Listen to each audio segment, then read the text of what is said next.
अस्सलाम वालेकुम dear students, welcome to science class. आज का लेक्चर नंबर 19 है हमारा, जिसमें हम रीडिंग करेंगे पेज नंबर 94 की और 95 की, और उसके बाद एक्सरसाइज स्टार्ट कर देंगे फिल इन द ब्लैंक्स। ठीक है, तो जिसको आपने बुक्स पे नोट कर लेना है। और इम्पोर्टेंट नोट, आज का जो यूनिट नंबर हमने ये 19 जो कर रहे हैं, इसकी जो एक्सरसाइज के शॉर्ट और लॉन्ग क्वेश्चन थे, मैं उसके नोट्स ग्रुप में सेंड कर दूंगा। आपने उसका होमवर्क कंप्लीट कर लेना है। ठीक है, 2 चैप्टर्स के आपने कंप्लीट कर लिए हैं, शॉर्ट और लॉन्ग। इस चैप्टर के शॉर्ट और लॉन्ग मैं आज आपको प्रोवाइड कर देता हूँ, और नेक्स्ट जो लेक्चर्स होंगे आपका सैटरडे को और मंडे को, उसमें आपको वो मैं थारोली एक्सरसाइज के साथ समझा भी दूंगा, फिर आप लर्न कर लीजिएगा। लेकिन जो लिखने वाला काम है आज आप वो अपना कंप्लीट कर लीजिएगा। ठीक है, मतलब जो रीडिंग है उसको तो आप एक दफ़ा उसको गो थ्रू कर लीजिएगा, और उसके बाद जो फिल इन द ब्लैंक्स है उसको बुक पे नोट कर लीजिएगा। और इसी चैप्टर नंबर 19 के शॉर्ट और लॉन्ग क्वेश्चंस के मैं ग्रुप में नोट सेंड कर देता हूँ, जिसको देख के आपने अपने नोट्स कंप्लीट कर लेने हैं। ठीक है, तो 21 दिसंबर, 22 और 23 इन 3 दिनों में आपने अपनी कॉपी सबमिट करवानी है, और इन्हीं 3 चैप्टर्स का आपने होमवर्क कंप्लीट करके सबमिट करवाना है। ठीक है, ओके, लेक्चर स्टार्ट करते हैं जी। हम एयर पढ़ रहे थे, तो उसमें देखिएगा कि एयर में कहता है कौन कौन सी गैसेस मौजूद होती हैं, जो जिस इन्वायरमेंट में हम रह रहे हैं, सांस ले रहे हैं, इसमें वो कहता है कौन कौन सी गैसेस होती हैं। तो कहता है the most common gases are, कौन कौन सी हैं, नाइट्रोजन है और ऑक्सीजन है। ठीक है, तो नाइट्रोजन कितने परसेंट है, 79%, और ऑक्सीजन कितनी है, अबाउट 21%। साइड पे आपको डायग्राम भी दिखाई गई है।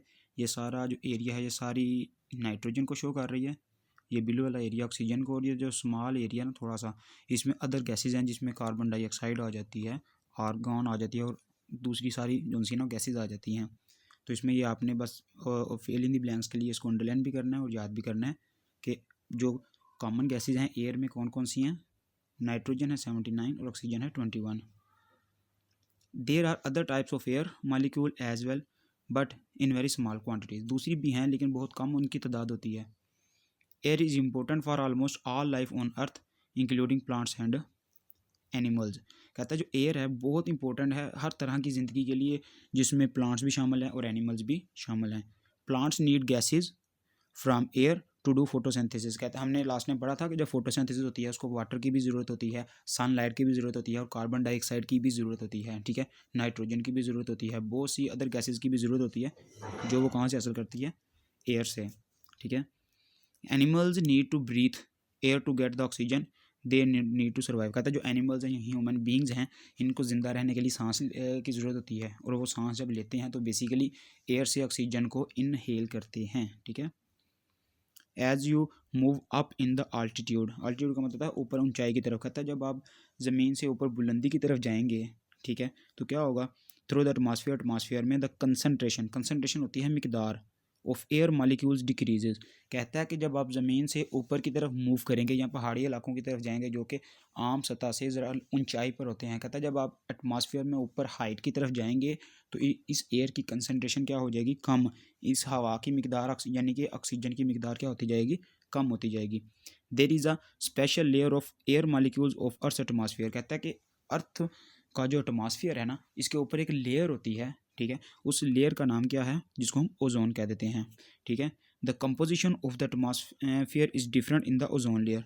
कहता है जो ओजोन लेयर है वो क्या उसमें जो कंपोजिशन है ना एटमॉस्फेयर की, वो डिफरेंट है। वो एक लेयर गैसेस की ही लेयर होती है। ठीक है, जो हार्मफुल जो सूरज से रेज आ रही होती है ना, तो उनको वापस भेज देती है, उनको ज़मीन तक पहुंचने नहीं देती।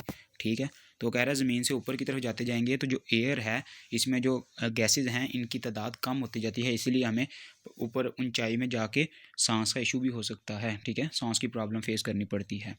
ये था एयर, जो कि एक मिक्सचर है, उसकी हमने डिटेल थोड़ी सी पढ़ी थी। नेक्स्ट हम पढ़ते हैं गन पाउडर। ठीक है, ये भी एक मिक्सचर है।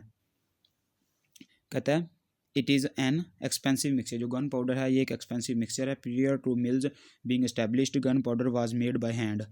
ठीक है, कहता है जब जो मिल्स वगैरह, ठीक है, जो फैक्ट्रीज वगैरह लगी, कहता है गन पाउडर को हमने बनाना भी शुरू कर दिया हाथ से।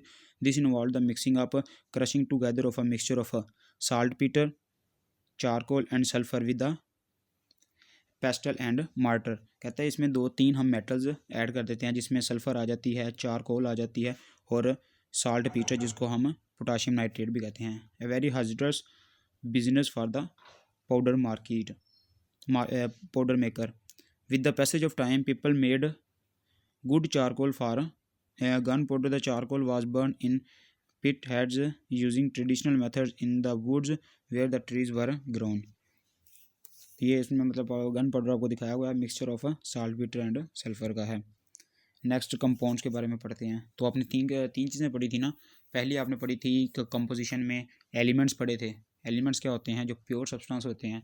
और अब बाद में मिक्सचर पढ़ा थे जिसमें कंपोजिशन जो ना फिक्स नहीं होती। जैसे एयर है, मतलब नीचे वाली सतह पे जहाँ पे हम जो ये हम रहते हैं, यहाँ पे ऑक्सीजन और दूसरी गैसेस की मिकदार ज़्यादा, जैसे जैसे हाइट पे चले जाते हैं इनकी तादाद कम होती जाती है। ठीक है, तो वो था मिक्सचर। लेकिन अब आ गया है कंपाउंड, तीसरी इसकी ना टाइप या क्लासिफिकेशन। तो इसमें कंपाउंड में क्या कहता है जो कंपाउंड होता है, सब्सटेंस होता है जैसा कि वाटर है, that is made up of 2 और more elements bye a chemical change in is called compound. और अगर 2 से ज़्यादा एलिमेंट सब्सटेंसेस फिजिकल तौर पे मिलें, ठीक है, तो उसको हम कह देते थे मिक्सचर है। अगर वो केमिकल तौर पे मिल जाएँ तो उनको क्या कहते हैं? कंपाउंड। इसको आपने अंडरलाइन कर लेना है। ठीक है, केमिकल का तरीके से जो चेंज आता है इसका मतलब यह है कि कोई नई चीज़ बनती है। जो नई चीज़ बनती है वो पहले से जिस चीज़ों से मिलके बनती है उससे डिफरेंट होती है। जैसे हाइड्रोजन गैस है, ऑक्सीजन गैस है, कहता है इन दोनों को मिलाने से क्या बन जाता है? वाटर। अब देखो ना, हाइड्रोजन और ऑक्सीजन जो सब्सटेंसेस जिनको मिलाया जा रहा है वो खुद तो गैसेज हैं, लेकिन जो नई बनने वाली प्रोडक्ट वो क्या है? वाटर है। तो इसलिए हम कहते हैं ये केमिकल चेंज है। Next, as compound is a product of a chemical change, its physical and chemical properties are entirely different from those of its constituents. कहता है कि जो इसकी प्रॉपर्टीज़ हैं वो इंडिविजुअल से डिफरेंट है। जैसे हाइड्रोजन की प्रॉपर्टी अलहदा है, ऑक्सीजन की प्रॉपर्टीज़ अलहदा हैं, उनकी स्टेट्स अलहदा हैं, लेकिन जब उनसे वाटर बन जाता है तो वो बिल्कुल मुख्तलिफ चीज़ हो जाती है। जैसे फोटोसिंथेसिस में हमने पढ़ा था कि ग्लूकोज रेडी होता है। जो ग्लूकोज है उसकी प्रॉपर्टीज़, उसका टेस्ट, उसका फ्लेवर, उसका कलर, वो सब कुछ डिफरेंट होता है। किससे?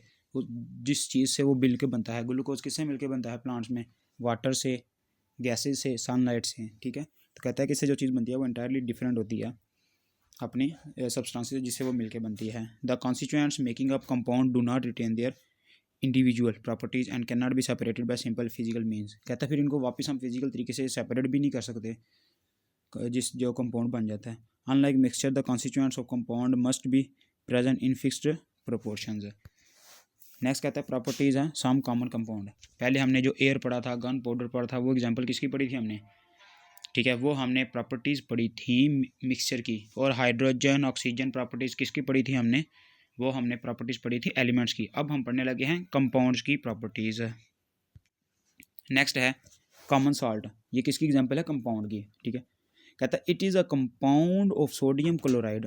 जो कॉमन सॉल्ट होता है जो हम घरों में भी यूज़ करते हैं इसको कहते हैं sodium chloride. Which is normally exist as a crystal, जो क्रिस्टल की फॉर्म में होता है, and can be formed by mixing hydrochloric acid. अब देखो ना, सोडियम क्लोराइड जो साल्ट है सॉलिड फॉर्म में कैसे बनता है? हाइड्रोक्लोरिक एसिड HCl जो कि लिक्विड फॉर्म में होता है, इसको मिलाया जाता है सोडियम हाइड्रोक्साइड। ठीक है, कि HCl और NaOH सोडियम हाइड्रोक्साइड और हाइड्रोक्लोरिक एसिड, इन दोनों को जब मिलाया जाता है ना, दोनों लिक्विड फॉर्म में होते हैं, दोनों को मिलाने से क्या बन जाता है? NaCl सोडियम क्लोराइड बन जाता है। मैंने जैसे आपको पहले बताया था कि वाटर कैसे बनता है? हाइड्रोजन गैस और ऑक्सीजन गैस होती हैं, इनको मिलाया जाता है, रिएक्शंस होता है और बाद में वाटर बन जाता है। ठीक है, तो वो गैसेस से लिक्विड बनता है और यहाँ पे लिक्विड से सॉलिड बन रहा है कि हाइड्रोक्लोरिक एसिड जो कि लिक्विड है, NaOH एक लिक्विड है, इन दोनों को जब मिलाया जाता है ये केस, तो वो क्या बना देते हैं? Sodium chloride. कहता है in solution salt are capable of carrying electric current and are also called electrolytes as the charge particle can be separated by the process of electrolysis। इसमें चार्ज पार्टिकल क्या हो जाते हैं? सेपरेट हो जाते हैं। ठीक है, तो इसमें याद रखने वाली चीज़ क्या है कि कंपाउंड किसकी NaCl किसकी एग्जांपल है? कंपाउंड की। और ये बनता कैसे है? हाइड्रोक्लोरिक एसिड HCl और सोडियम हाइड्रोक्साइड NaOH के मिलने से। Next water. कहता है कि have you ever hear someone refer to water as H2O। कहता है वाटर का जो फार्मूला है वो H2O है। कभी आपने इस चीज़ इसमें कभी गौर किया, कभी सुना ऐसा कि इसका फार्मूला भी होता है वाटर का जो कि H2O है? Why do you suppose someone might call water by this name. इसको वाटर ही हम वाटर के नाम से क्यों पुकारते हैं? What is water? पानी क्या है? What is the basic compound made up of 2 hydrogen atoms and 1 oxygen atom. और ये कैसे मिलकर बनता है? 2 हाइड्रोजन के एटम से और 1 ऑक्सीजन के एटम से। When these 3 atoms come together they form strong bond that is difficult to break. कहता है जब दो, ये देखो ना, ये साइड पे हाइड्रोजन दो नज़र आ रहे हैं आपको और एक ऑक्सीजन नज़र आ रहा है। कहता है जब मिल जाते हैं तो इनमें एक बॉन्ड बन जाता है, एक फोर्स इनमें डेवलप हो जाती है जिसको ब्रेक करना काफ़ी डिफिकल्ट हो जाता है। The strength of this bond keeps a water molecule together. कहता है ये जो स्ट्रेंथ होती है ना इनके दरमियान, फोर्स बन जाती है वो इनको टूटने नहीं देती। ठीक है, keeps a water molecule, the strength of this bond keeps a water molecule together for millions and even billions of years. Next इसका डिफरेंस उसने बताया हुआ है कंपाउंड्स का और मिक्सचर का डिफरेंस क्या है। तो जो हमने अभी पहले एलिमेंट पढ़ लिया था, जो क्लासिफिकेशन पढ़ी है ना बेसिकली, वो कौन सी थी, एलिमेंट की, मिक्सचर और कंपाउंड, तीन चीज़ें पढ़ी है ना। एलिमेंट तो होगा प्योर सब्सटेंस, ठीक है, और मिक्सचर और कंपाउंड में जो आपने पैराग्राफ में पढ़ा है उसमें जो इंपॉर्टेंट पॉइंट्स थे वो इधर आपको सेपरेट टेबल में लिख दिए हैं। हम एक एक करके इसको पढ़ लेते हैं। जी, कहता है कि केमिकल रिएक्शन जो है ना occur when a compound is formed. कहता है जब कंपाउंड बनता है कौन सा रिएक्शन होता है, केमिकल रिएक्शन। तो इधर क्या कहता है, मिक्सचर्स में no chemical reaction occur when the mixture is form. कहता है जब मिक्सचर बनता है कोई केमिकल रिएक्शन नहीं होता, लेकिन जब कंपाउंड बनता है तो केमिकल रिएक्शन होता है। A compound has properties that are different from the properties of the elements that make up. Compound में कहता है जिन चीज़ों से मिलकर बनता है कंपाउंड, उसकी कंपाउंड की प्रॉपर्टीज़ और होती हैं और जिन सब्सटेंसेस से मिलकर बनता है उनकी प्रॉपर्टीज़ और होती हैं। लेकिन दूसरी तरफ mixture has the properties of the substances that make it up, कि जो चीज़ें मिलके मिक्सचर बनाती हैं, मिक्सचर की भी प्रॉपर्टीज़ वही होती हैं जो कि उसको बनाने वाले सब्सटेंसेस की होती हैं। ठीक है, number 3, a compound can only be broken down into simpler substances by chemical means. इसको कंपाउंड को ब्रेक किया जाता है केमिकल रिएक्शन से। A mixture can be separated into compound by physical means. ठीक है, उसको फिजिकली तौर पे भी हम अलग-अलग कर सकते हैं। Number 4, the different element in a compound combine together in a fixed proportion. तो इसमें जो एटम्स की तादाद होती है वो फिक्स होती है। जैसे NaCl में एक ही Na का मॉलिक्यूल आएगा और एक ही Cl का मॉलिक्यूल आएगा, एटम आएगा तो फिर मॉलिक्यूल बनेगा। और वाटर बनाने के लिए दो ही हाइड्रोजन आएंगे और एक ही ऑक्सीजन मिलेगा तो वाटर बनेंगे। तो इसका मतलब है फिक्स प्रोपोर्शन होती है उसमें एलिमेंट्स की। लेकिन मिक्सचर में क्या है, the substances in a mixture are not mixed in a fixed proportion, कि मिक्सचर्स में उनकी तादाद फिक्स नहीं होती। हम एक चीज़ को बढ़ा भी सकते हैं और एक चीज़ को कम भी कर सकते हैं। नेक्स्ट हमने इसकी एक्सरसाइज की फिल इन द ब्लैंक्स करनी है, वो आप देख लें। कहता है dash have high melting and boiling point. तो हमने पढ़ा था ना मेटल और नॉन मेटल, तो किसके बॉइलिंग और मेल्टिंग पॉइंट हाई होते हैं, वो थी metals, METALS। Metals are good conductors of heat and electricity. जो मेटल्स है ना, कंडक्टर गुड होने का मतलब है उसमें से ईजिली कौन चीज़, एक तो हीट पास हो सकती है मेटल में से, दूसरी क्या पास हो सकती है, इलेक्ट्रिसिटी। जैसे आपने एग्जांपल पढ़ी थी कॉपर, कॉपर क्या है, गुड कंडक्टर है, तो वो एक मेटल है, तो उसमें से इलेक्ट्रिसिटी गुजरती है। डैश हैव लो डेंसिटी, तो डेंसिटी कम किसकी होती है, नॉन मेटल्स की। ये भी हमने उधर प्रॉपर्टीज़ में पढ़ा था। The sun is basically a gigantic ball of hydrogen and dash gases. तो मैंने बताया था ना कि जो है ना सन, उसमें दो गैसेज होती हैं जिनके दरमियान रिएक्शन होता है, एक हाइड्रोजन होगी, दूसरी कौन थी, हीलियम, HELIUM। अगर next hydrogen gases are dash than air, वो हवा से क्या है, हाइड्रोजन गैस लाइटर है, हल्की है, क्योंकि हमने बताया था ये पहला एलिमेंट है, एक ही पार्टिकल है तो सबसे हल्का यही होगा, इसलिए हम लाइटर इसको कहेंगे, LIGHTER। Copper mixed with tin, copper किसके साथ मिलता है, टिन के साथ, तो क्या बना देता है, ब्रोंज। ये दो मेटल्स मिल के ना ब्रोंज बना देती हैं। तो कॉपर भी मेटल है और टिन भी एक मेटल है। The properties of dash are the properties of its constituent substances. कहता है किसकी प्रॉपर्टीज उसके कॉन्स्टिट्यूएंट्स की तरह ही होती हैं, यानी कि उसको बनाने वाले सब्सटेंस की तरह मिलती जुलती हैं। वो था मिक्सचर।